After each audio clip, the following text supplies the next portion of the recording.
Trade विश्राम, trade सावधान। नमस्कार।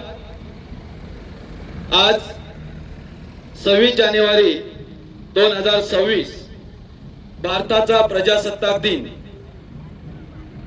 बंधूंनो, भारतीय प्रजासत्ताक दिनानिमित्त या ठिकाणी उपस्थित आजच्या लॉंग मार्चच्या प्रणेते कॉम्रेड JP गावित साहेब, कॉम्रेड अशोकजी ढवळे, कॉम्रेड अजितजी नवले साहेब, comrade Umesh Deshmukh, comrade Sunil Malusare, comrade Bhika Rathod, comrade Sawaliram Pawar, comrade Janardan Bhoye, comrade Uttam Kadu, comrade Vasant Bagol, comrade KD Bhoye, comrade Ramesh Chaudhari, comrade Rambhau Kale, उपस्थित सर्व पोलीस डिपार्टमेंट, त्याचबरोबर मोर्चात सहभागी झालेले सर्व कॉम्रेड्स बंधू बहिणींनो, आज भारताचा प्रजासत्ताक दिन।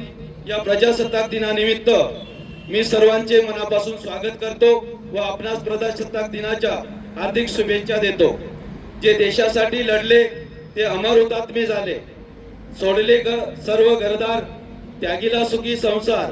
देशासाठी आपल्या जीवाची बाजी लावणाऱ्या थोर महान पुरुषांना प्रथमतः वंदन करतो। मित्रांनो, आपला भारत देश दीर्घ काळापर्यंत इंग्रजांच्या गुलामगिरीमध्ये होता। भारतीय स्वातंत्र्य सैनिकांच्या अथक परिश्रमातून भारताला 15 ऑगस्ट 1947 ला स्वातंत्र्य मिळालं।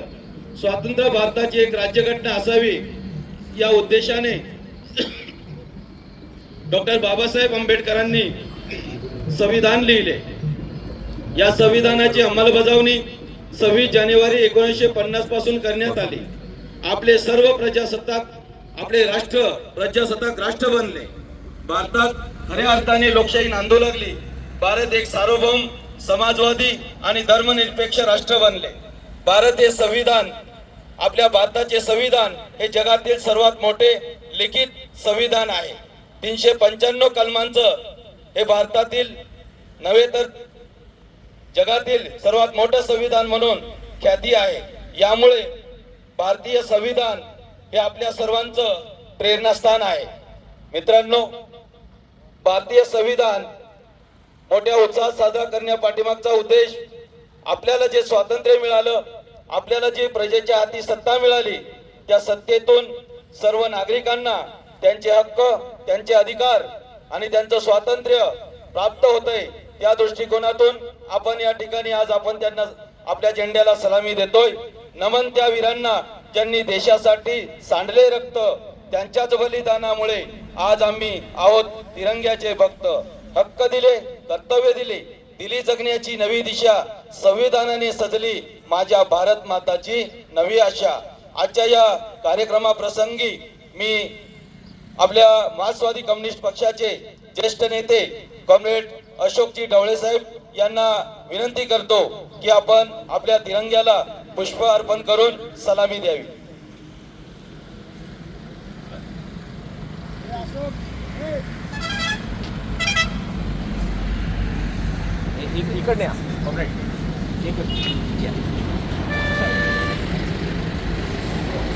यानंतर लॉंग मार्चचे प्रणेते कॉम्रेड JP गावित साहेबांना विनंती करतो की आपण आपल्या तिरंग्याला पुष्प अर्पण करून क्रांतिकारी सलामी द्यावी।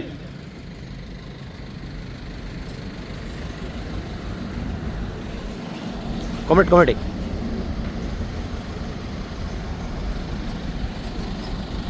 कॉम्रेड अजितजी नवले यांना विनंती करतोय की आपण तिरंग्याला पुष्प अर्पण करून सलामी द्यावी।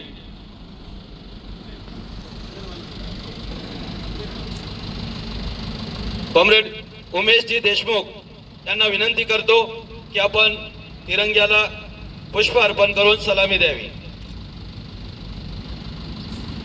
कॉम्रेड सुनीलजी मालुसरे यांना विनंती करतो की आपण तिरंग्याला पुष्प अर्पण करून सलामी द्यावी। कॉम्रेड सावळीराम पवार, कॉम्रेड भिका राठोड साहेब, जनार्दनजी भोये यांनी आपल्या तिरंग्याला पुष्प अर्पण करून सलामी द्यावी। कॉम्रेड उत्तमजी कडू,